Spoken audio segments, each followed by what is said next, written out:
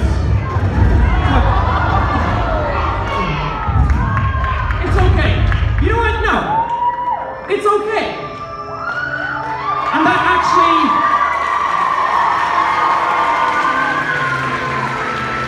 Because in life, you have these giant obstacles that you have to overcome. And like me, at that time, I didn't overcome college. College overcame me.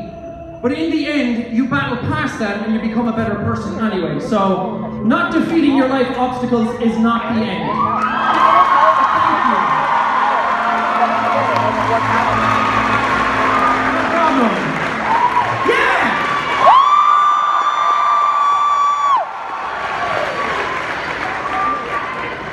I mean, I'm not going to hold it against her either. That game, as much as I love it, as much as it's dear to my heart, that game is a janky mess. The controls and camera in that game are just all over the place. Happy birthday, Mom! This is not an auction. You don't just yell your price. I appreciate it though. Happy birthday. I can't hear. I'm sorry. Can you say happy birthday to my friend? But as I said, when you have these big obstacles in your way, you don't actually always overcome them. And that's fine. I didn't overcome some of the obstacles in my life. And I'm still here. I'm still fighting through it and still trying to figure it out as I go along. So not overcoming it is not the end of the world.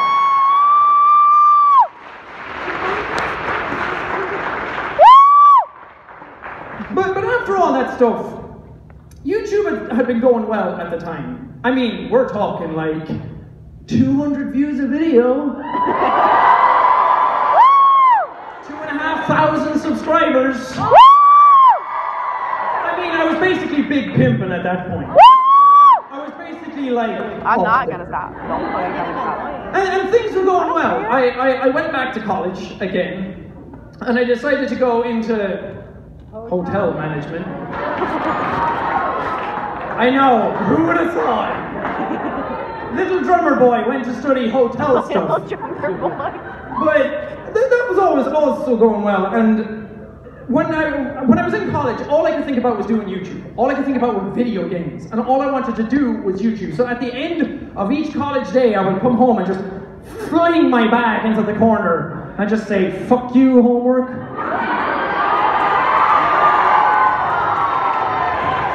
I'll get in trouble for that.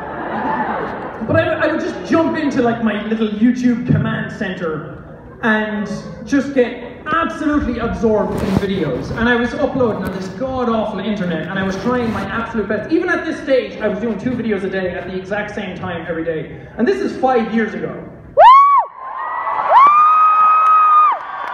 Thank you.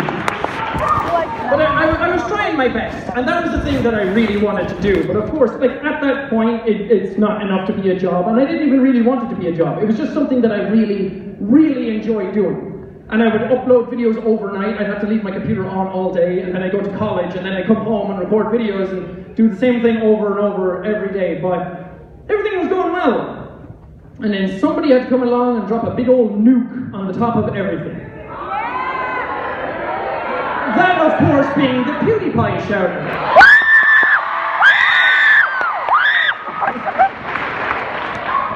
And I didn't even realize it at first. I came home from college, same as every other day, sat down in my little seat, and I was like, oh boy, I can't wait to look at my videos, see if they're doing well.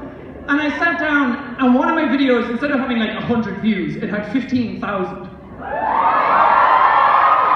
And at that time, that is Jesus. That is a lot of views for a channel that size. And I had no idea what was going on. And then I went through like one of the, I think it was a GTA 5 video, because that was the first thing you saw when you went to the channel.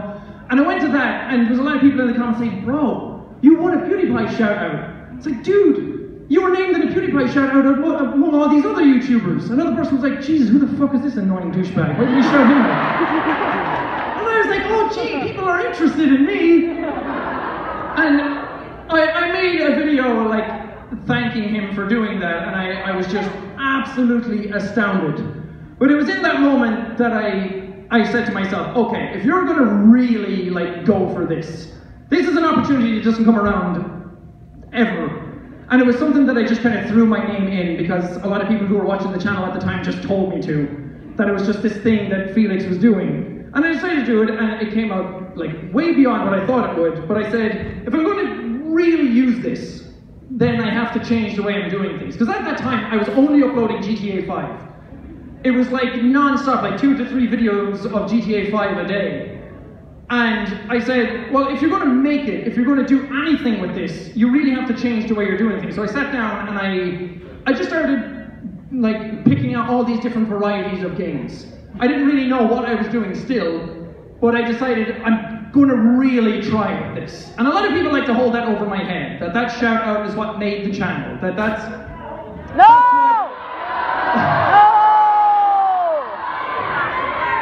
People think that without that like stuff like this wouldn't happen, that the channel wouldn't be there. But I was working my ass off at that time, and I always like to think of it that YouTube was Felix was the one who like turned the key in the ignition and got the engine started. But I was the one who really put my foot to the floor and really kept.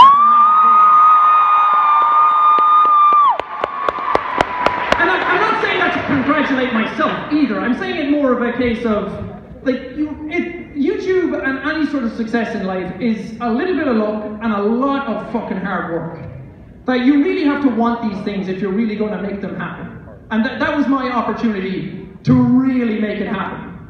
And I loved it. It was like after that was like the first moment I really felt like I was doing something worthwhile. And then the channel was growing like excessively, way beyond what I ever thought it would. And then a couple of months later, and because after his shout out, it died down. The channel went from about 2,500 subscribers to about 15,000 in like 3 days, which was huge. But right after that, people just lost interest again. It went down to like 100 subscribers a day, which at the time was still good.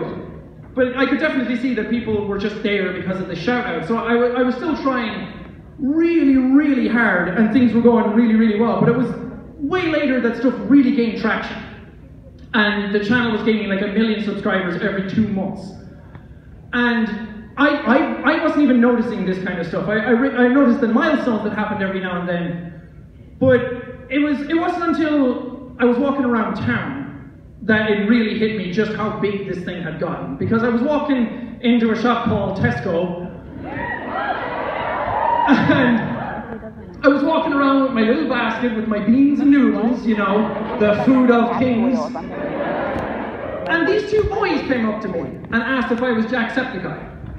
And I was like, oh God. And they were super nice, and I got pictures with them, and everything was amazing. But it was in that moment that I realized that this was going way beyond just me. That the channel had grown so much that it wasn't my channel anymore. It was everybody's channel. That this community that I was trying to build is actually there now. And that all the hard work had actually started to pay off. Because you can do YouTube all you want, and you can you can make millions of subscribers and the money and everything if that's what you're really into, but my goal was to create a community. And it was in that I actually realized it's there. That all this stuff that I've been working hard towards, that I had no like metric for really other than just numbers, I actually saw the people who were on the channel for the first time. But with sudden popularity comes a lot of weird shit. And I mean weird shit. I got a cake once. I was sitting down at home. I was doing my typical old yelling at a screen. I was top of the morning all day and everything was great. And then I got a knock on the door. Ding dong. That's not a knock. So I jumped out of my chair, put pants on, and then like rushed down to the door and opened it. And there was just a lady standing there with a box and a smile on her face. Didn't ask my name, didn't ask anything, she just unfurled this box. Now anything could have come out of this box. A flock of bees could have come out of this box. A flock of bees! But she opened up this box and inside it was a chocolate cake. And on that chocolate cake said KSP like a boss. Aww. And she looked at me and she says, do you know what this means? And I like nervously chuckled. I was like, yeah. She just handed me the cake and left. Nothing else. It was the weirdest thing. Of course I ate the cake. It was a chocolate cake that had like a boss written on it. Who wouldn't eat that cake? It was very good. It was also loaded with calories, but on that cake was Kerbal Space Program like a boss. Because in a video of Kerbal Space Program where I had a plane, I was getting ready to land this plane, and as a joke, I said, if I land this plane, someone buy me a cake. And you know I say weird shit all the time. No one's given me a triceratops either, but it wasn't until a few days later that I got an email. And in the email, like subject matter, it said, did you get the cake? And I clicked into the email and the first line was, I'm not a stalker or an axe murderer, but, and you know, all good things start with, I'm not a stalker or an axe murderer, but. So it turns out Stalking McCreepy had found my address from looking at pictures that I had posted on like Instagram or Twitter and some vlogs that I had done where I was like, I wasn't even near my house or anything, but they cross-referenced everything, they showed me all the homework, CSI would have been happy. And that email was basically sending a message. Basically him saying, what it was. I could send a killer to your house at any moment. But I won't, so here's a cake. But, now that we're in that weird neck of the woods, let's get a little weirder. At one point, this Irish newspaper made a list of the top 10 most influential people in Ireland.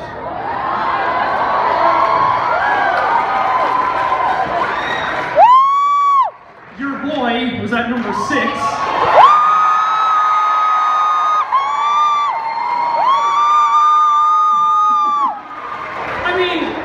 I was up there like brushing shoulders with like Niall Horan at number 5.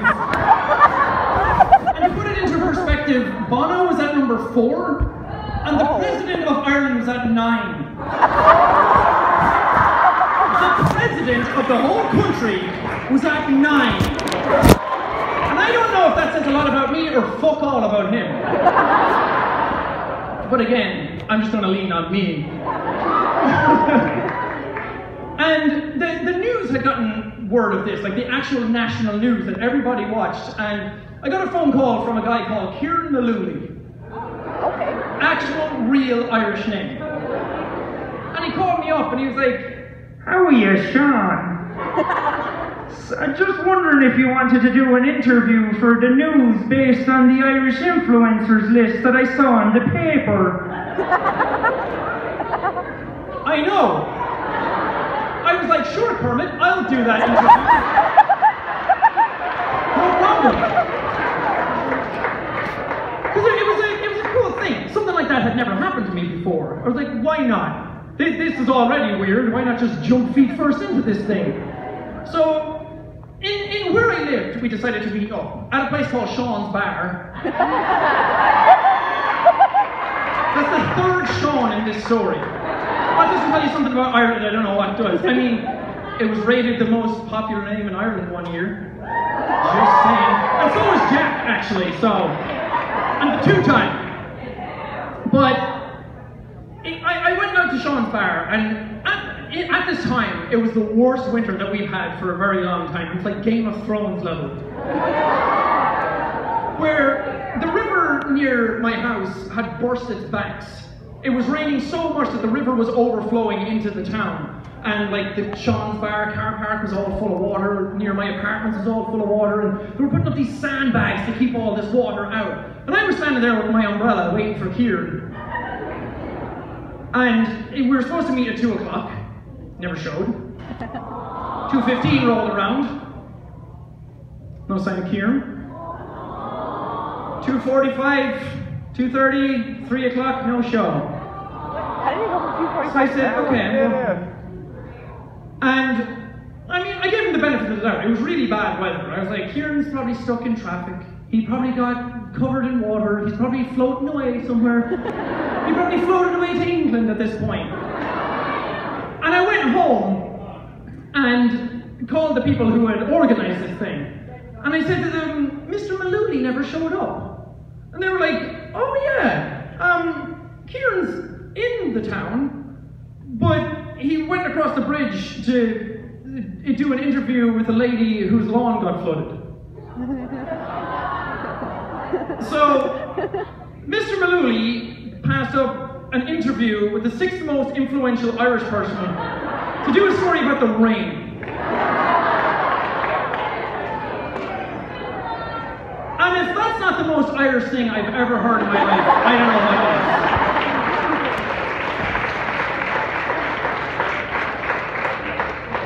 what is. But going back to YouTube.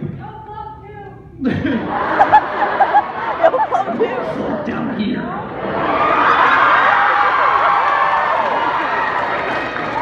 At this time on YouTube, I was doing a series that, to this day, is probably the most successful series that I've ever done on the channel ever.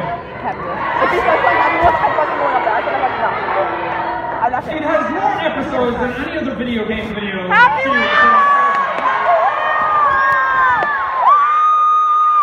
series, of course, being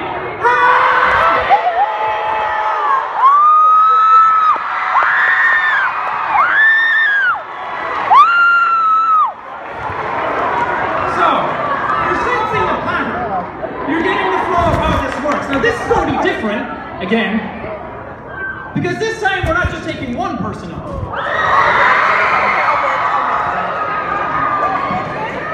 I think we can get about 5 people.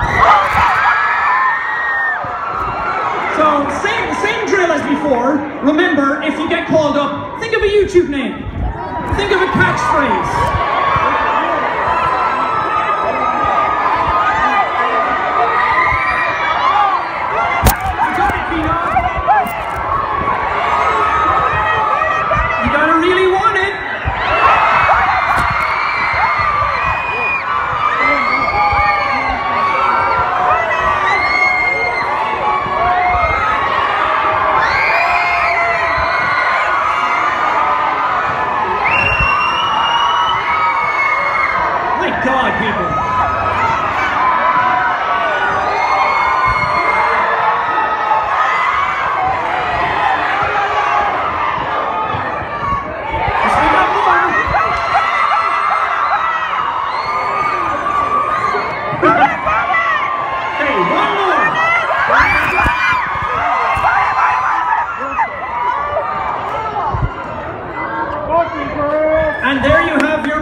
road, them's the brakes, man. Life's hard all round.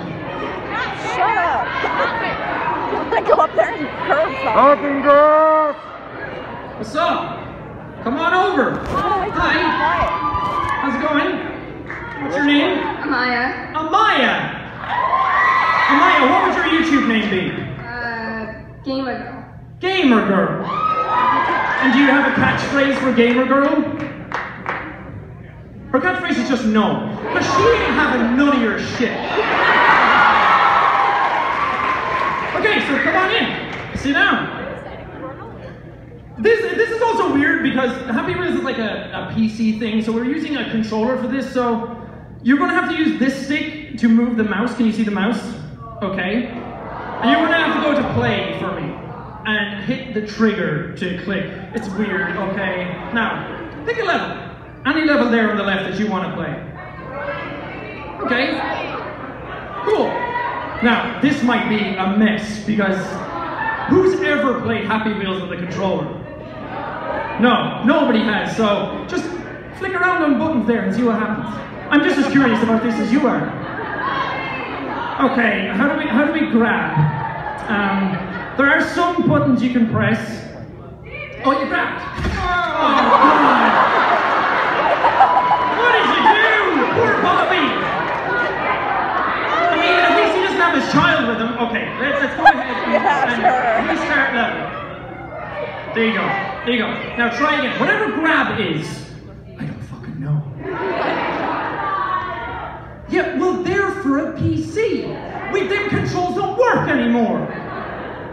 There you go. You grabbed. You grabbed. Now push forward. Up. Push up. It's not going. Oh, jeez. Oh, God. Okay. This level is not working for you. This level is not your jam. So go back out to the menu and we'll pick a new level. Not Crime City. You're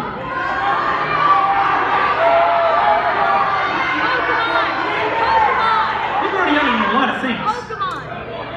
There you go. Good old Santa. Oh, what did you do?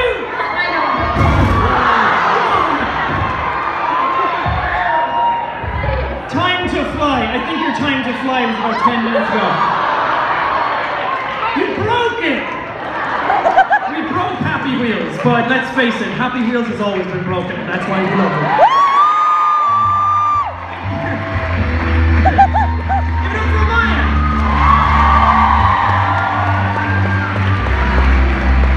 What is up, my dude? What's your name? Jacob. Jacob! Give it up for Jacob! Jacob, do you have a YouTube name? I do. What's your YouTube name? A weird guy. A weird guy. As good a name as any. And do you have a catchphrase? Being weird is normal. Being weird is normal. I like you. Sit on down. Take the controls. Okay, so you're choosing with this. It's weird. Vernon, there it is. There you go. We have a mouse. It's okay. Mission saved. Oh, come on. We can't go into the user levels. I know, it's a mess. You know what's in the user levels. We might get in a lot of trouble. We don't want naked girl glitch levels. What are you feeling, my dude? BMX. Ah, Billy and Bobby. Yeah, they're already dead. Oh God, what are you doing? Wait. What do you have to say to Billy? Screw you, Billy! Hey, you're still in it. You got this. You're still in it. Don't take no for an answer. Oh, God. Okay, well, it's a little hard without your head. It's okay. Restart level. Restart level. We got this. We got this. And remember, being weird is normal.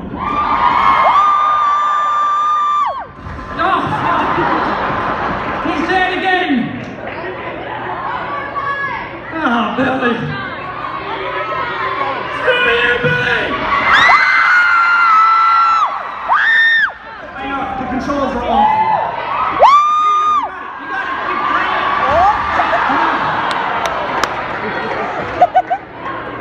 Okay, you've one last chance. We have to M&M this shit. Okay? We really had one shot. It's okay. It's okay, my dude. I still love you. Thank you. Thanks for playing. Give it up for Jacob. Thanks, Jacob. I saw a dog. What's up, my dude? What's your name? Emmanuel. Emmanuel. Very nice. Do you have a YouTube name? Eman TDW. Eman TDW. Does that stand for something? Yes. Why? The Deadly Warrior. Ooh. And do you have a catchphrase? No. Okay, do you want to make up one? Okay. It's okay. He doesn't need a catchphrase because he's the deadliest warrior. Come on up. So, same drill as before. Right stick picks level. And then the trigger selects them. Oh God, this is not going to go well. We saw how this, yep. This is a repeat of the, yep. Dude, I was the worst at Happy Wheels as well, don't worry. Oh God. This is bogus. You heard it here. Okay, restart level. You know what? Let's pick a different level since this one is just an absolute bear to overcome. Pokemon! Okay. What are you?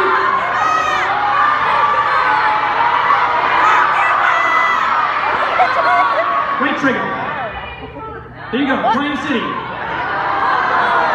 No, they don't want Crime City. Combine 2.1, they want.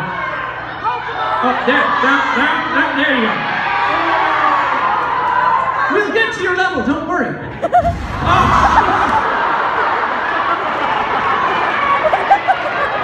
Oh God, dude, at least your heart will go on. How are you feeling in this moment? I'm the worst. Oh, he's not the worst. Okay, you can restart the level again. Click restart. Right trigger. Oh God, it's drifting on you. I don't know what's happening there. Okay, go. This is why you told him to pick it, didn't you? You wanted to see this. You're the bad guys here. You want to give it one more try? Okay. Hit start and let's try again. Yes, and remember, speed is king! That's not speed! That's death! Okay, it's okay. In death, he was the fastest man alive. Give it up for Emmanuel!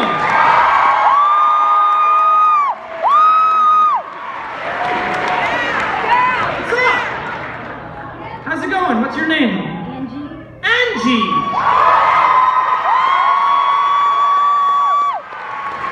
Do you have a YouTube name?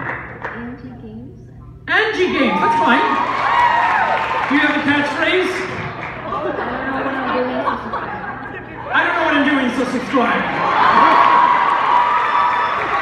Angie, if only more YouTubers were as honest as you were. Okay, we're going to exit to menu. Do you have a level that you would like to play?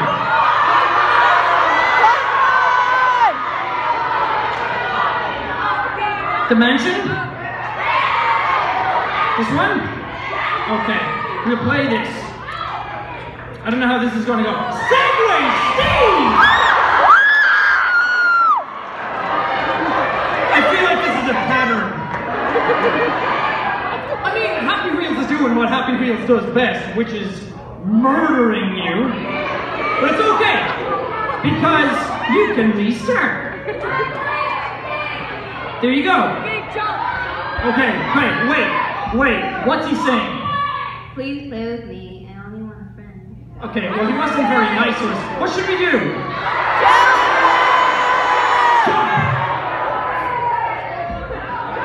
Oh! I really don't think he wants to play with you. It's okay, give it another shot. We'll go again. You got this, Angie. I believe in you.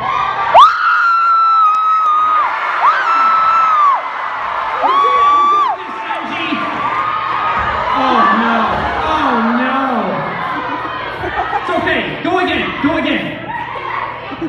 Steve just doesn't like to cooperate. Angie!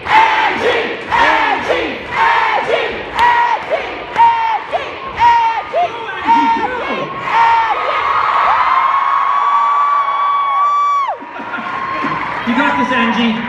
We believe in you. Okay, just get over the pile of dead bodies. That's fine. You know, wholesome family fun. There's a pumpkin in your way. What are you going to say to the pumpkin? Screw you! Okay, there you go, running start.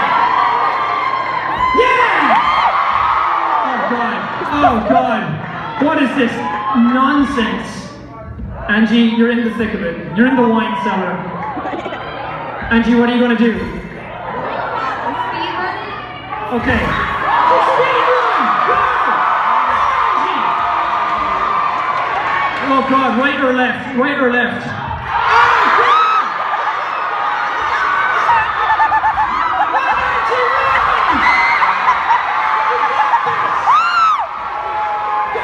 Go! Angie!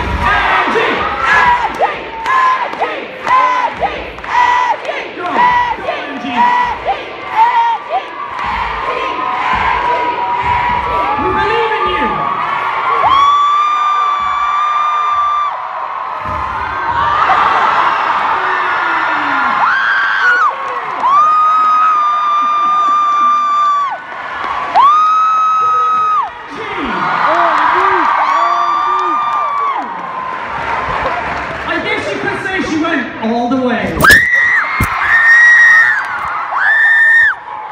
last but by no means least, wearing a sick shirt. What is your name? Bridget? Bridget! Bridget, do you have a YouTube name? I don't. Okay, should we give you a name? Okay, Titty Sprinkles it is. If you had to have a catchphrase, what would it be?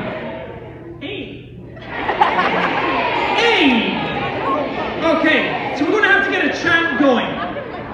No. This side of the room is going to yell titty. This side of the room is going to yell sprinkles.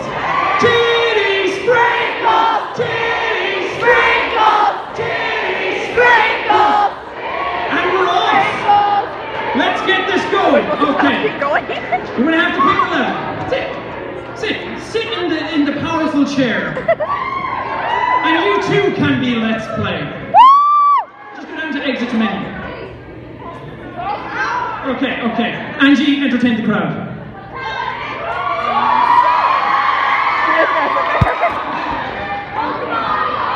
I don't know, I've never played this before. Pokemon! Bigfoot Forest. Because I've always wanted to find him. Oh, you need to pick a character. Pick this one. Green one. This one is the pick. You want me to do it? Who are you going for? No, hit this. Billy and Bobby! Chase him! Oh, gosh. I'm beginning to think Billy and Bobby are not the best characters in this game. Okay, we're gonna restart and then trigger again. There you go. Go, chase her. I don't know what forward is. Someone is your biggest fan right now. Okay, chant!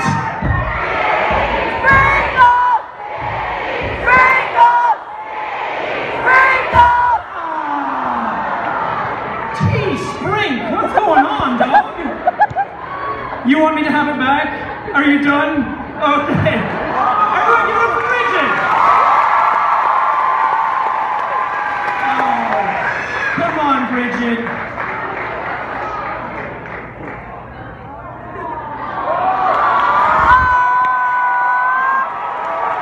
Give it up for the players!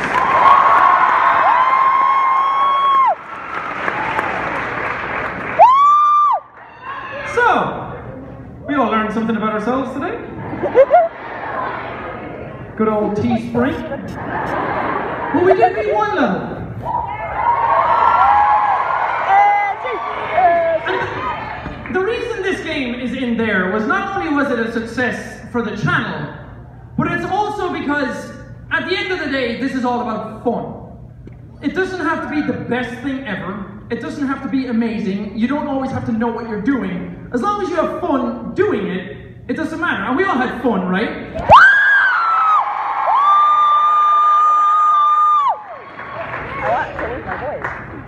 But I shouldn't be here. What? Yeah, logic? Let me finish. Life put a lot of obstacles in my way. There was a lot of stuff here tonight that you heard that really tried to get me down.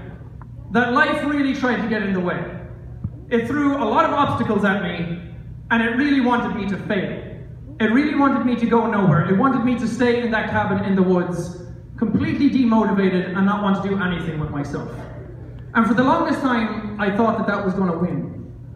I thought that that side of my life was going to take me over, that I would never have anything like this that would really fill me with the passion that I always felt like was lacking from my life. And I asked you guys at the start of the show, how did we get here? And the real reason of how we got here is because of you.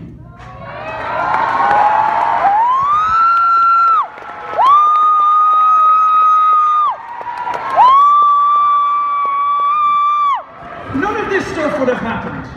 None of any of these events in my life would have happened. I wouldn't have gotten out of that hole in my life if it wasn't for the people like you in this room here and now. And it's not just us either. There's a lot of people at home who are very heavily involved in the channel who couldn't be here either. And they are just as much a part of this community as all of us here tonight.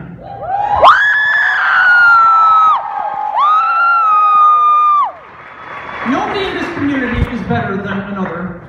Everybody here, in my eyes, is fantastic. If you're here and you're just trying your best, then that's all that matters.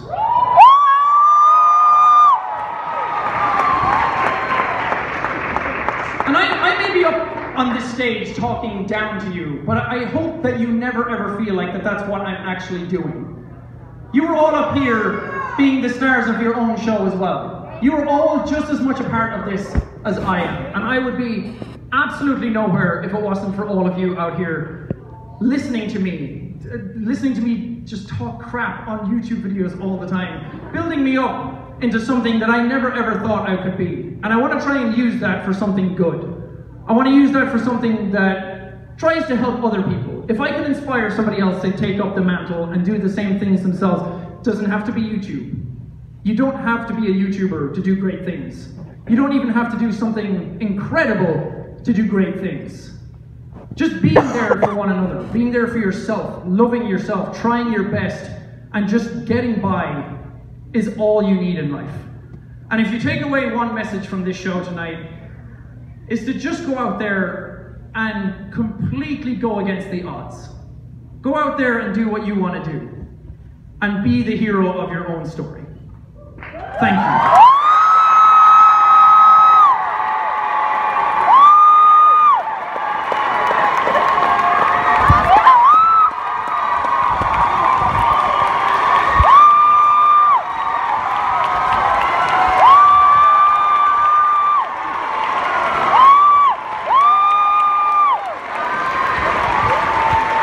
Thank you all so much for being here. And stay awesome.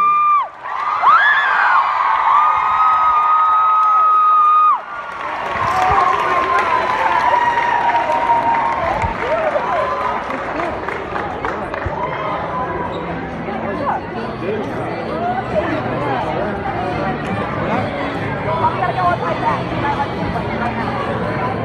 It's gonna get nutty. Hey, hey, hey.